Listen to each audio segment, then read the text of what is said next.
Hi అండి. ఉదయాన్నే ఒక్కోసారి టైం లేనప్పుడు లంచ్ బాక్స్‌లోకి ఇలా వెజ్ ఫ్రైడ్ రైస్ చేస్తానండి. ఇదైతే మా ఆయనకి చాలా ఇష్టం. చాలా బావుంటుంది. ముందుగా మనకు నచ్చిన వెజిటబుల్స్ కట్ చేసుకోవాలి. ఇప్పుడు మిల్ మేకర్‌ని వేడి నీళ్ళలో నానబెట్టుకోవాలి. ఇప్పుడు స్టవ్ వెలిగించుకొని ఆయిల్ హీట్ ఎక్కాక ఉల్లిపాయ ముక్కలు, సన్నంగా తరుక్కున్న వెల్లుల్లిపాయ ముక్కలు, వెజిటబుల్స్ అన్నీ వేసుకొని మూత పెట్టి ఉడికించుకోవాలి. అవి ఉడికిన తర్వాత టమాటా ముక్కలు, మిల్ మేకర్ కూడా వేసుకొని వేయించుకోవాలి.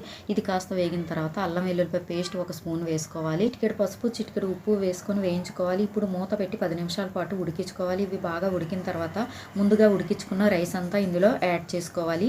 రైస్ వేసుకున్న తర్వాత ఇందులో రుచికి సరిపడినంత కారం, గరం మసాలా ఒక స్పూన్, రుచికి సరిపడినంత ఉప్పు వేసుకొని బాగా కలుపుకోవాలి.